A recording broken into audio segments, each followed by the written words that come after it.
Selling your investment property with or without your tenants in place? This is the main question I get asked by all landlords and investors when it's time to sell their investment property. With tenants, it's always better for investors because they already have a lease in place, they already know the income coming into the property and when the lease is gonna end. The other pro when having tenants in place is that it's way more budget friendly for the seller because they will get income right up until settlement. However, my preferred and the most common way of selling your investment property is definitely without tenants. And this is how we get the best results. Number one, presentation. We can actually control it, which means that we don't have to rely on the tenants having the right furniture, the right presentation. And every time we push that front door to show a prospective buyer, we know what we can expect because the property will be styled and we can control that part of the process. Number two, flexibility. This means that we can do any private inspection or open house whenever we can and whenever a buyer reaches out to us to see that property. Have you ever tried ringing a tenant at 3 p.m. on a Saturday saying, can I be there in half an hour? It's just not gonna work out. And once again, we can't control what we see on the other end if we are coming unexpectedly. Number three, the property is move-in ready and is better for owner-occupiers. Right now, most of the people looking are owner-occupiers in the marketplace. Therefore, if the property is not move-in ready and the lease ends in, let's say, 6 months, you'll have a lot less people through your property. Number four, property improvements. Doing that with tenants in place can be a nightmare. If you want to do any paint work, any improvements to the property whatsoever to bring up your price, it's going to be way easier if your tenants are out. So as soon as they move out, organize all the trades to come in. Do that very smoothly,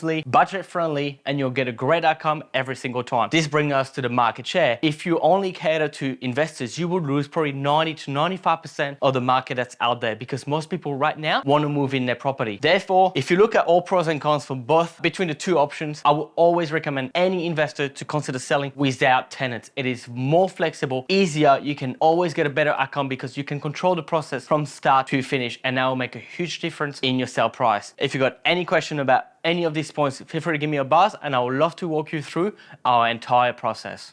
Oui, oui.